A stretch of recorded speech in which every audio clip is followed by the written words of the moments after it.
Mark said I was still salty over Sophia and that I was pathetic for trying to ruin her name after they moved on. Said I was a control freak who never trusted anyone, and now I was burning bridges like a child. I saw red. But one message in particular stood out, from someone I didn't recognize. LOL, yeah, he probably made up that Chris guy too. Jordan messaged me directly. I thought you should see this. Mark's changed, bro. He's, I don't know, paranoid or something. Paranoid. Yeah, that would make sense if he wasn't projecting. So now Mark was doubling down, not just lying, but turning people against me. Pretending I was some unstable ex who couldn't let go. That's when I did something I hadn't planned on. I sent an email to our entire mutual friend group. Everyone we knew from college and everyone we both hung out with in SF. Subject: the truth. I attached the screenshots from Chris, the texts between me and Sophia, the message she sent when she broke down. I added timestamps, receipts, and explained everything in a calm, clear tone. No insults. No drama. Just facts. At the end, I said, if any of you believe Mark's version of events, that's your choice. But I won't be silent while someone rewrites my story to escape the consequences of his actions. I'm not asking anyone to pick sides. I just want the truth out there. Do what you want with it. I hit send and logged off for the day. By the next morning, my phone was exploding. Half the group messaged me directly, thanking me for the honesty. Some admitted they'd started to believe Mark's story until they saw the evidence. A couple even said they'd confronted him and that he'd tried to play victim again. But the wildest message came from Olivia. She was Sophia's old roommate. We'd barely talked when I was with Sophia, just small talk in passing. She DM'd me out of nowhere. Hey, I think you need to know something. And no, it's not about Mark. What now? I said, go ahead. She sent a voice note. In it, she said that back when Sophia and I were still together, Sophia used to brag about how good she was at juggling guys. Said she called it her power trip, that she'd flirt with one, date another, and keep a third one on the back burner just in case. She said it made her feel like she was in control, Olivia added. I didn't realize she meant you. I'm sorry. That stung worse than anything. Not because it was surprising, but because I had felt it back then. That sense of being a backup plan. Of being just another guy in her phone. All the warning signs had been there. I just didn't want to see them. So there it was. Mark, my ex-best friend, had betrayed me, lied to everyone about it, and still couldn't take responsibility. Sophia, my ex-girlfriend, had cheated on me with not just him, but others before him. And bragged about it. And now the truth was out. But here's where it takes another turn. Because I didn't expect what happened next. A woman named Erica reached out. She said she was Mark's ex. From before Sophia. She told me Mark did the same thing to her, cheated, lied, turned their friends against her when she found out. Said he manipulated her into thinking she was the problem. She'd been following some of our old mutuals on Instagram and saw the drama unfolding. I just wanted to say, you're not crazy. He's done this before. You're not the first. That hit hard. Because it meant Mark wasn't just someone who made a mistake. He was a pattern. And Sophia? She was just another part of it. Two people who found each other and hurt everyone around them in the process. Now I'm sitting here, typing this, trying to piece together how it all happened. How I went from thinking I had the perfect girlfriend and the best friend in the world, to realizing they were both just playing me. There's more, too. Stuff I haven't even gotten into. Like how Sophia's now dating another guy who used to hang in our friend circle. Or how Mark started trying to slide into Erica's DMs again, even after everything. Everything boiled over one night at a mutual friend's house party in the Outer Sunset neighborhood in San Francisco. It was a chill gathering, or it was supposed to be. Just a bunch of us from the old Berkeley crowd. I wasn't even planning to go, but Jordan convinced me. Said it was time I showed my face again, reminded people I wasn't some ghost hiding from drama. I showed up late, grabbed a drink, and tried to avoid attention. For about 20 minutes, it worked. Then Mark walked in. And not just Mark, Sophia was with him. They didn't walk in holding hands, but they might as well have. Everyone noticed. Conversations paused. A couple people actually turned and looked at me like they were waiting for fireworks. I kept my cool. For a while. But then Sophia walked up to me. Alone. She looked different. Maybe more tired. Maybe it was guilt. Maybe she was just faking it again. Either way, she had this fake little smile and said, "Can we talk?" I shrugged. "We're already doing that." "I just wanted to clear the air," she said. "It's been a lot." I laughed. Couldn't help it. "Yeah, I got your fan mail. And Mark's little story hour too." That's when Mark walked over. He looked annoyed, like I was the problem for not pretending everything was okay. "You need to stop spreading lies about us," he said. Loud. Too loud. The music was still on, but people were definitely listening now. "You seriously want to do this here?" I asked. "Maybe it's better," he said, stepping closer. "You've been trying to ruin both of us." I cut him off. "No. I've been telling the truth." "You cheated." "She cheated." "You both lied. Then you made up a new version to make yourselves look better." Sophia jumped in. "You don't understand." "No, I do," I said, raising my voice. "I finally do. You two didn't just make a mistake. You used me. Both of you. Lied to my face. And now you want to act like I'm the crazy one for calling it out." By now, the room was silent. Everyone was watching. Mark stepped forward again, chest puffed out. "You were always insecure, man," he spat. "Always needing control. That's why she left you." Then someone behind him said, "She didn't leave. She cheated." It was Olivia, Sophia's old roommate. Everyone turned. "She used to brag about it," Olivia said, arms crossed. "Said he was boring. That you were easy to lie to. Don't let them spin it." The look on Sophia's face broke for the first time. She looked small, embarrassed. Mark turned to her. "You said that." She didn't answer. He asked again, louder, "Did you say that?" Still no answer. And right there, in front of everyone, he lost it. "You made me look like a damn fool," he shouted. "I threw away everything for you. My best friend. My reputation. You made your own choices," I said quietly. He turned to me, face red, fists clenched. "You wanted this," he said. "You wanted to humiliate me." I didn't flinch. "No. I wanted you to tell the truth. That's it." He looked like he wanted to hit me. His jaw was tight, breathing heavy. Instead, he stormed out. Sophia stayed behind. People avoided her gaze. Some whispered. Some shook their heads. A couple people left the party. I walked outside, into the cool air. Olivia followed. "Hey," she said. "You okay?" I nodded slowly. "Yeah, I think I am." The next day, I woke up to texts. Apologies. Messages from people who had believed Mark's lies. Some said they felt stupid. Others just said, "Sorry, man. You didn't deserve that." Mark never reached out again. Sophia sent one last message. "I'm sorry for everything.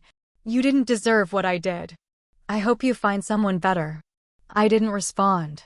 In the weeks that followed, the group changed. Lines were drawn. Some stayed friends with Mark. Most didn't. Danielle, his sister, messaged me to say she was done defending him. Said he needed help, not more chances. As for me, I felt lighter. Not happy exactly, but free. I started going out more. Tried therapy. Even went on a few dates. Nothing serious yet, but it felt good to meet people without all that baggage. I thought about what I'd learned. That sometimes the people closest to you are the ones who'll hurt you the worst. That betrayal doesn't always come with dramatic music or obvious signs. Sometimes it's quiet smiles, half-truths, and laughter that lingers too long. And that holding your truth, even when it costs you everything, is better than living a lie. I don't know what Mark or Sophia are doing now. And honestly, I don't care. I'm not angry anymore. Just done.